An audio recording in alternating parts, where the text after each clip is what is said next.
You know what a shit show of a year really shows you? What you are and aren't in control of. And in all honesty, there's not heaps that you control, you just think you're in control of it. There is one thing, however, that you can control that is always within your power, and that is your relationship to yourself, or what I call self intimacy. Self intimacy is the warmth and the closeness and the bonding that you have with yourself. It says, my feelings matter. What I have to say matters. How I connect with myself and how I disconnect from myself is really important because it changes the quality of my life and my experiences and my relationships to other people. In my honest opinion, self intimacy is everything. If you don't have it or you've got a shaky relationship with it, it's going to be reflected back to you through your work, through your intimate life, through your relationships to friends, families, partners, everywhere. It's always going to come back to you and you're always going to feel like you're not enough. It's not because you're not enough in any way, it's because you haven't been willing to go deep, or maybe you haven't been able to go deep into yourself and really understand what makes you tick, what you value, what your likes, what your preferences are, and how to comfortably spend time with yourself. How to be completely content with your own company. I mean, after all, you should be your own best friend.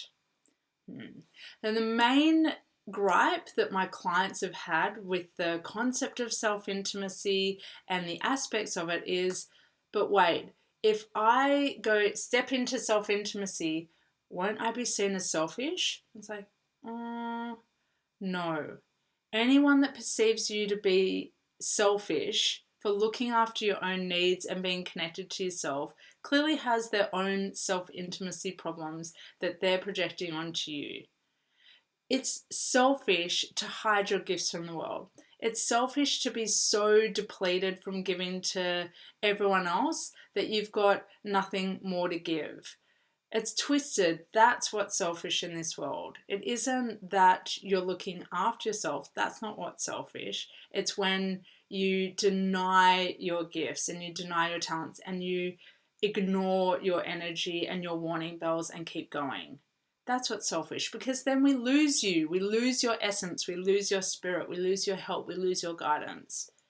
So really try and see self-intimacy as 100% necessary. And in fact, it's going to enhance your ability to give to everyone else in your life. When you're self-intimate, you feel yourself and your feelings first. You have really acute self-awareness to acknowledge the lines in the sand, your boundaries, and what your intuition says about a particular situation. You also give yourself the gift of time to know that you don't have to be reactive to everything. You don't have any leaks in your identity when you're self-intimate. You're not constantly chopping and changing who you are every second day, although change and expression and exploration are wonderful. You do have a solid sense of self though, and there's no leaving yourself behind or putting yourself last in any interaction. When you're self-intimate, you hold your opinion in the highest regard, but you still remain open to other points of view. Like, you know your own deep feelings and values.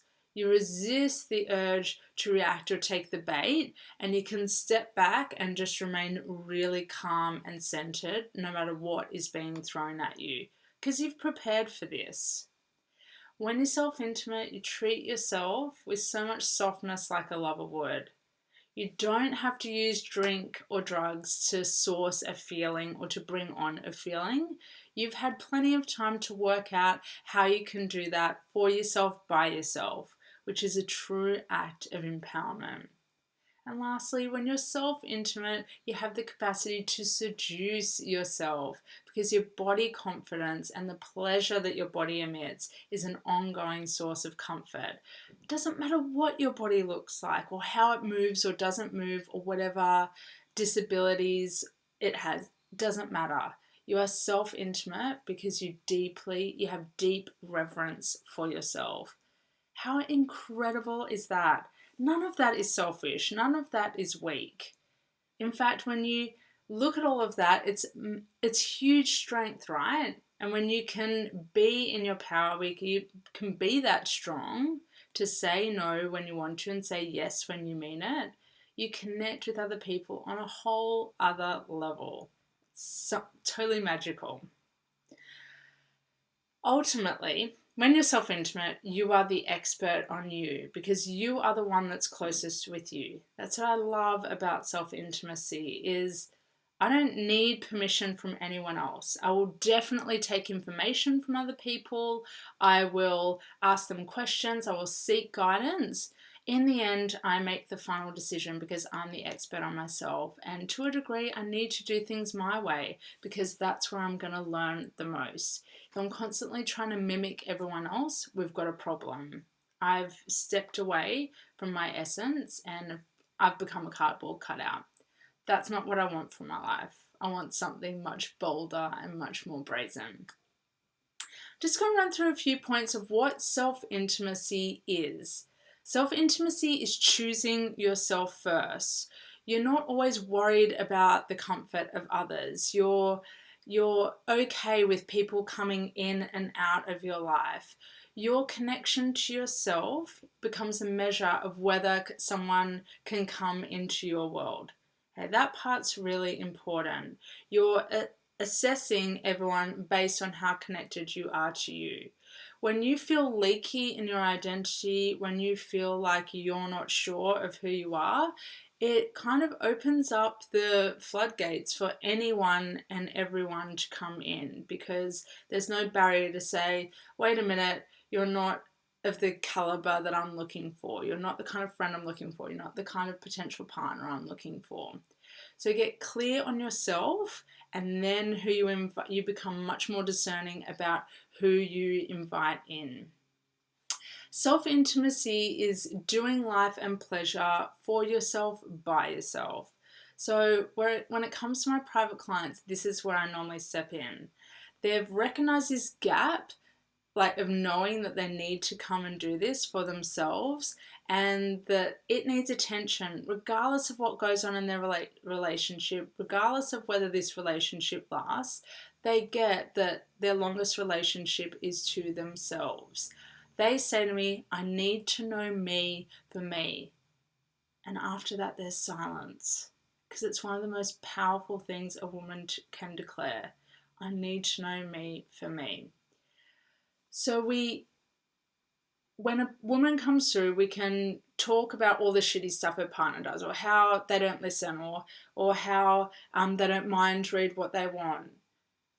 We move all of that to the side because it says something about what her expectations are and where she hasn't spoken up for herself and where she hasn't given herself those gifts first. Might sound a bit backwards, but sometimes when we're looking for something, for other people to give us something, we have neglected to do that thing for ourselves. So in self-intimacy, we do those things for ourselves, and then it's like a happy bonus side effect if someone else does it for us as well. Do what you want to receive for yourself, and then other people can step in and give you that thing. And it's really interesting. When you do it for yourself, sometimes people want to give you more. Like whether it's money or time or attention. When you give yourself attention, people get drawn to you and be like, oh, I want to give her attention as well. So do self-intimacy for yourself. Self-intimacy is also a way of regaining control. So another of my clients had the experience of being self-intimate through her touch, and then her partner stepped into the room and she found that because she was self-intimate beforehand, she was in control, she was able to ask for what she wanted, she was attentive rather than distracted, she was curious, she was empowered to relax, and she felt much deeper arousal and more orgasmic experience. How cool is that? Why did self-intimacy do that? It is one of the secrets, I swear. I've just given you a massive secret. You're self-intimate, you do things for yourself, you warm yourself up, and then when a partner comes in, you're not looking for them to do all of that for you. You've done it for yourself. You've accessed that clarity. You've downregulated your body. You make better decisions for yourself when you're coming into intimacy from that place of clarity. Then you enjoy yourself and you feel pleasure, and one of those paradoxes steps in. When we relax, we gain control. Not when I control all the things, then I'll have more control. No. Self-intimacy gives you the power to relax, which gives you the power of control. How cool is that? It no longer becomes a game of like my mind controls my body.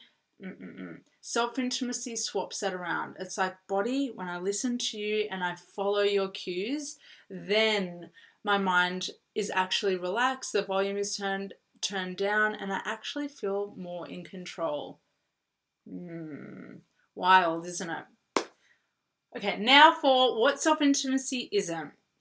Self-intimacy isn't going it alone. It doesn't mean that you don't want to be with anyone, or you're a high-grade introvert and you have no need for anyone, you're Miss Independent all the way.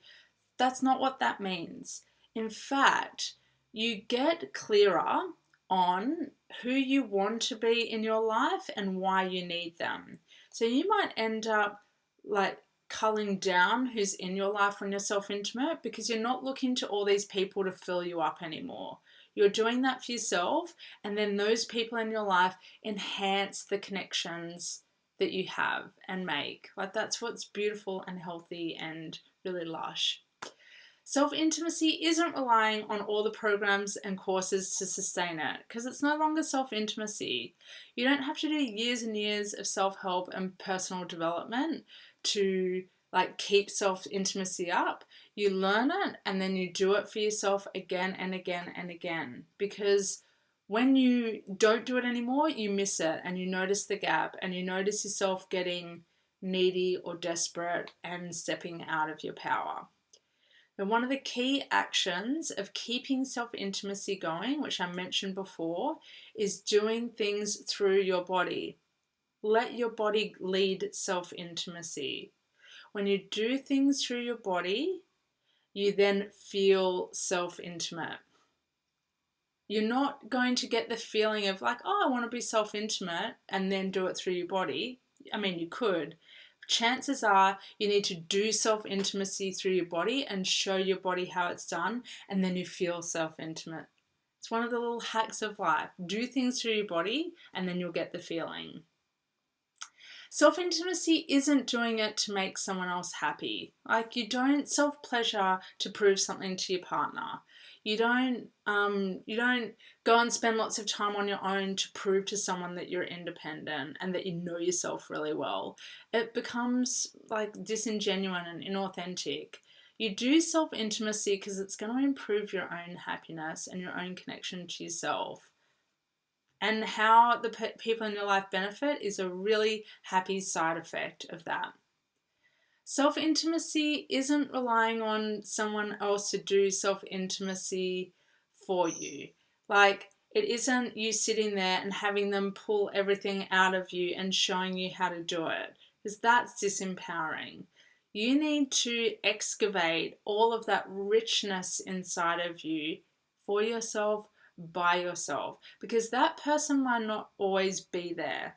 It's safe to have a teacher to give you some guidance, or a confidant to help show you the way. But if you're relying on them to just tell you everything and how it's done and what should work for you, then you've missed the point entirely. When you've got that solid foundation, you don't need to scramble anymore. You don't need to look to everyone for permission, and you don't need to do a bazillion courses or programs. It's just all there, locked away inside of you when you need it. That's the power of self-intimacy. I hope you got something out of this. Go and be self-intimate through your body, and have a look in the comment that I've made below for one of my offers that will truly help you to feel self-intimate and therefore in control.